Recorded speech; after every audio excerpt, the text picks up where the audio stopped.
top 8 ambiguous movie endings that still haunt us. Ambiguous movie endings are equally thrilling, confusing, and satisfying. We have all seen movies that left us wondering what it all meant for days on end. There are Reddit threads dedicated to controversial movie endings where multiple contributors weigh in on a single film's ending. While some endings make the audience wonder between two possible options, some are so infuriating to piece together that the entire movie starts feeling like a fever dream. Well, we've tried to make it easier for you by piecing together some of the film's most confusing endings. Sit tight and prepare to have your mind blown, but before we begin, we request you to subscribe to us. It may be a small click from you, but it goes a long way for us. Let's begin, shall we? Number 1, American Psycho, 2000.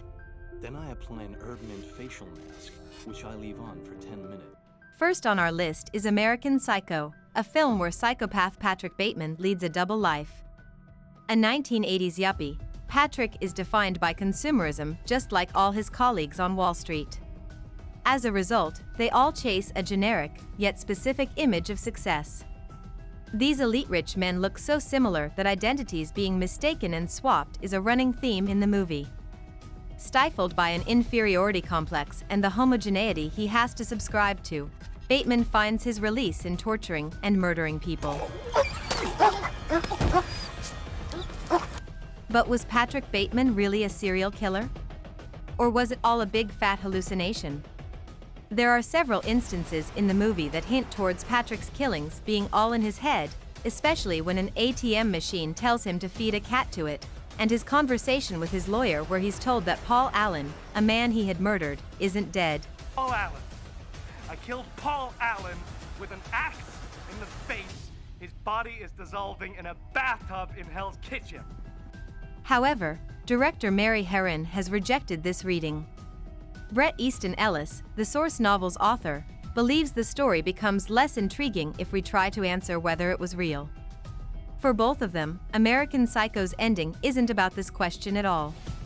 Rather, it's a story about yuppie culture, melding identities, and a craving to stand out in a homogenized society. But that doesn't mean Patrick is a reliable narrator. His perspective is altered by his inflated ego and clear psychosis.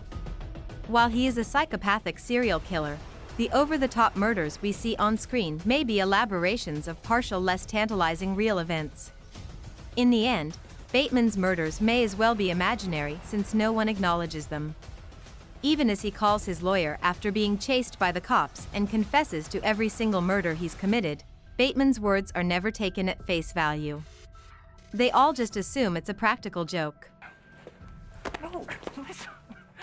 He never gets the catharsis he craves as his claims of being a murderer are constantly dismissed by the horde of uncaring, detached, and secretly discontented American psychos around him. But even after admitting this, there is no catharsis. My punishment continues to elude me. Number 2, Donnie Darko, 2001. Like a spear that comes out of your chest. Donnie Darko is a complicated film that tackles themes of fate, sacrifice, religion, love, loss, and loneliness. On October 2, 1988, Donnie, a troubled teen, sleepwalks out of his house at midnight. He sees a 6-foot-tall man in a bunny rabbit suit named Frank, who warns him that the world will end in exactly 28 days, 6 hours, 42 minutes, and 12 seconds just as a jet engine crashes into Donnie's room. In order to understand the film and its ending, we need to understand the contents of The Philosophy of Time Travel, a book given to Donnie by his science teacher. The book states that sometimes a glitch in the fourth dimension of time occurs, giving rise to the creation of a tangent universe that is a highly unstable carbon copy of the primary universe we live in. In the film, this glitch occurs when the jet engine crashes into Donnie's room. The key to saving the world is to send the artifact that has been copied twice, in this case, the engine, to the primary universe. In the film, 3 engines exist, 2 are attached to the plane in both the universes and 1 crashes into Donnie's room. This one is the anomaly. Donnie is the chosen living receiver tasked with transporting the artifact to the primary universe. He is blessed with fourth-dimensional powers like enhanced strength, telekinesis, mind control, and conjuring fire and water. However, he also experiences hallucinations and terrifying dreams. In his quest, he is guided by the people around him, who can be divided into two categories: manipulated living and manipulated dead. Manipulated living, like teachers Kenneth Monatoff and Karen Pomeroy, and bullies Seth and Ricky, guide him subconsciously. Manipulated dead are the people killed in the Tangent universe, who become important guides to the living receiver, like Frank, who is shot by Donnie in the Tangent universe. This entire endeavor is believed to be orchestrated by God. In the end, it is his love for Gretchen, who is a manipulated dead, that makes Donnie sacrifice himself to save the world. He sends the engine of a nearby flight into the time tunnel on October 31st. The Tangent universe collapses safely, and in the primary universe, Donnie wakes up and laughs hysterically as the same engine crashes into his room and kills him. As the characters wake up in the primary universe, they look disturbed because they can vaguely recollect the events from the Tangent universe. By jet engine.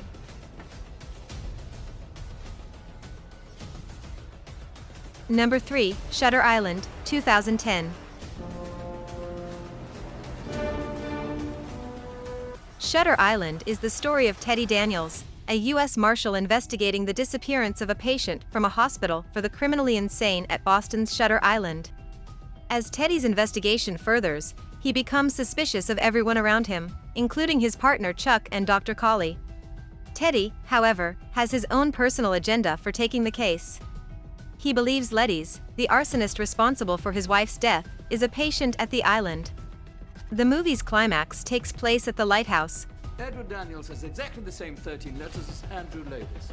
where it is revealed that Teddy is Letty's, one of the hospital's most dangerous patients. Dr. Colley had decided to do a kind of roleplay with him to make him remember who he was. Dr. Colley informs Teddy that he had returned from an expedition to find that his wife had lost her mind and drowned their children in the lake house. In the resulting breakdown, he shot her dead.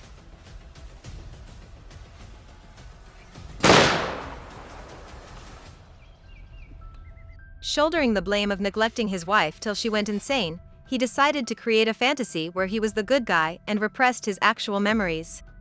The need for this radical method had arisen because Teddy exhibited dangerous behavior during his delusions and had been scheduled for a lobotomy. A fate Dr. Colley and Dr. Sheehan, who had role-played as Chuck, wanted to save him from. In the final scene, it seems as if the entire brainwashing effort was for naught as Teddy assumes his fake identity once again. However, his act seems half-hearted. The roleplay may have actually worked, just not how the doctors envisioned it. Teddy asks Dr. Sheehan if it is worse to live as a monster or die as a good man.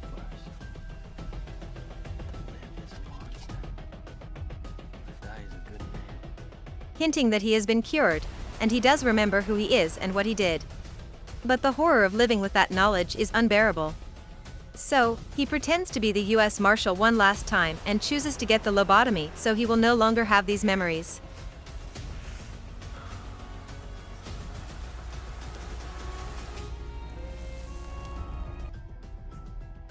Number 4, 2001, A Space Odyssey, 1968.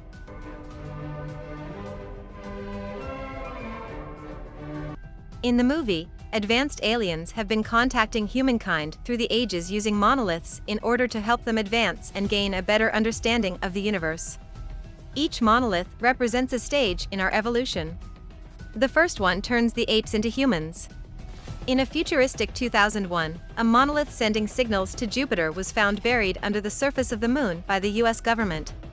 This monolith alerts the aliens that humans have evolved enough to venture into space. The US sends a mission to Jupiter. However, Hal, the computer on the spaceship, turns on the humans and kills the entire crew except for Dave. You read me, Hal? Hello, Hal, do you read me? Dave manages to disconnect Hal and passes through a Stargate to reach Jupiter alone. The monolith near Jupiter acts as a portal ushering humanity into a stage of reflection.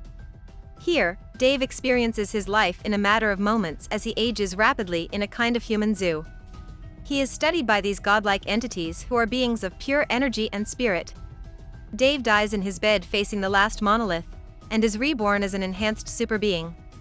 In the end, a star child heads back towards Earth, filling viewers with an optimistic feeling. Director Kubrick clarified that he wanted the audience to have a subconscious emotional reaction to the ending. Instead of trying to answer questions, he wanted it to inspire questions. The star child traveling back to Earth symbolizes humankind entering a new era of more intelligent existence. The monoliths can also be seen as godlike figures. In this sense, the star child is a Christ-like figure sent to Earth to provide enlightenment to humanity.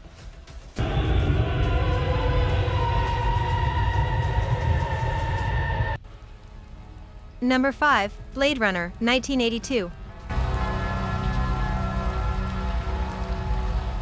Blade Runner has had 3 major versions released to the public: the original US theatrical release in 1982, the director's cut in 1992, and the final cut in 2007. We will be focusing on the ending from the final cut since it was true to director Ridley Scott's original vision for the film. Blade Runner takes place in a cyberpunk future where androids, known as replicants, have become so advanced that it's very difficult to distinguish them from humans. Rick Deckard, a former Blade Runner, is called upon to pursue and terminate 4 replicants who had escaped from their off-Earth colony on a stolen ship. Because no one's ever going to find out they're down here. Because you're going to spot them and you're going to air them out. They've come back to Earth, where their presence is illegal, to meet their creator, Tyrell. By the end of the movie, all 4 vigilante replicants are dead, as Rick runs away with Rachel, a replicant he has fallen for. The ending is pretty straightforward in this sense. However, the question left for the audience is whether Rick Deckard is a human or a replicant. In the original theatrical cut, he is decidedly human.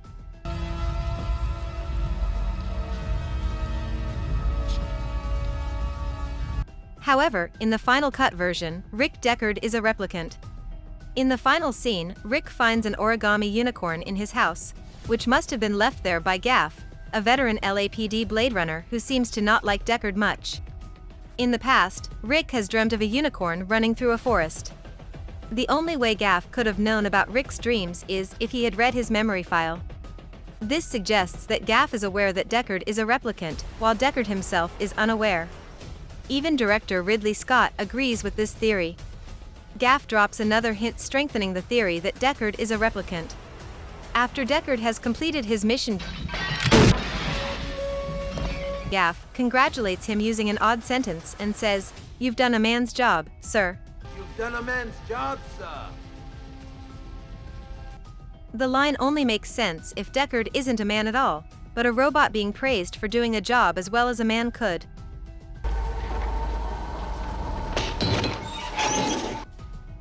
Number 6, Birdman, 2014. Oh, hey, no, wait! What the? Regan Thompson, a washed-up actor infamous for playing the role of a superhero Birdman, decides to fund, direct, and star in a Broadway adaptation of Raymond Carver's short story called What We Talk About When We Talk About Love. Regan wants to prove that he is still a capable actor. Throughout the film, Regan is haunted by the ghost of Birdman, and yet Birdman is also the hero he aspires to be. He also has episodes of believing he possesses Birdman's superpowers in real life. On opening night, Regan replaces the prop gun with a real one and shoots himself on stage. He wakes up in the hospital to discover he had only shot his nose off. The play is a huge success, and Regan's super-realistic performance is praised. Once left alone, Regan ignores a still berating Birdman, climbs onto the ledge, and jumps. His daughter Sam enters the empty room and runs to the window to search for her dad's body on the ground. Ultimately, her eye catches on something in the sky as she stares in wide-eyed wonder. Objectively, Regan can't fly. So, in our objective reality, Regan would have been splattered on the ground. However, once Regan jumps, we're in a slanted subjective reality where Regan can fly, and Sam can see him flying. The only scene before this where an act of magical realism is not immediately followed by a scene rejecting it is the opening scene where Regan is shown levitating. Ultimately, Regan is seeking love from himself, his family, and in his art. In the end, his frayed relationship with Sam is repaired. And as Sam sees him as a hero, his powers become real to him regardless of what any outside observer might see.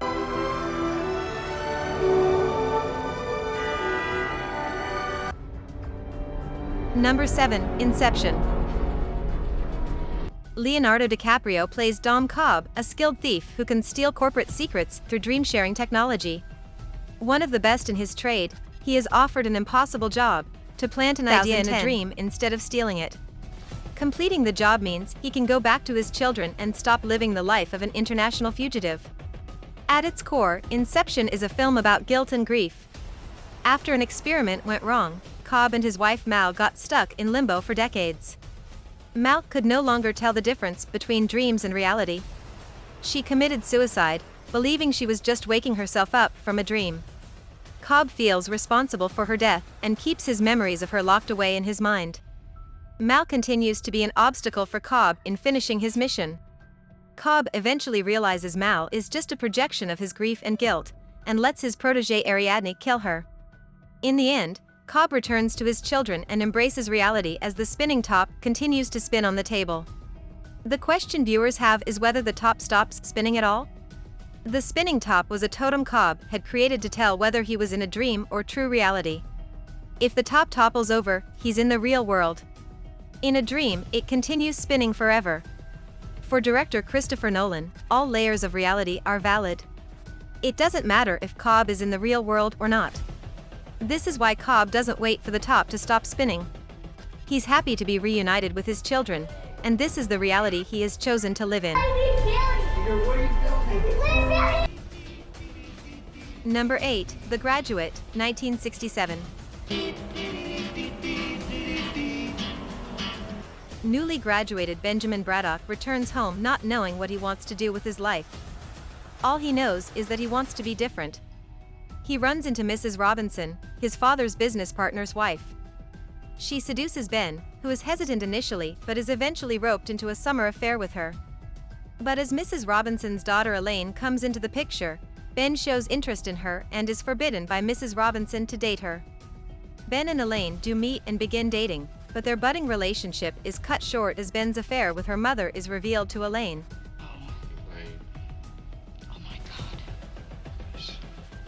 Get out of here. Ben still pursues Elaine persistently, even after learning about her upcoming nuptials. In the film's conclusion, Ben crashes Elaine's wedding, and the two elope by flagging down a passing bus. As the bus ride continues, Elaine and Ben's smiles slowly transform into looks of shock, nervousness, and even regret. While a typical rom-com would have ended at the two smiling, The Graduate is bolder and continues past the high of Ben and Elaine's impulsive decision. The Graduate is a film about life's mistakes and rebellion. With both Elaine and Ben having overbearing strict parents, the streak of rebellion runs through them. Their elopement is reminiscent of Mrs. Robinson's younger years, where she had to marry her husband because she got pregnant out of wedlock. She tries to push Elaine away from a life like hers, instead ironically thrusting her into a similar situation. Elaine and Ben are examples of what happens when teenage rebellion is not allowed to be explored. It builds and builds until a radical action is taken, when they will regret all their lives. Eloping together may have doomed Ben and Elaine to a future similar to Mrs. Robinson's. As they sit on the bus, both are thinking the same thing: what the hell did we just do? Within the sound of silence. That was our list of top 8 ambiguous movie endings that still haunt us. Did you finally get some closure? What are some other ambiguous movie endings that still befuddle you? Let us know in the comments and stick around for more exciting content. Stay safe and have a good one.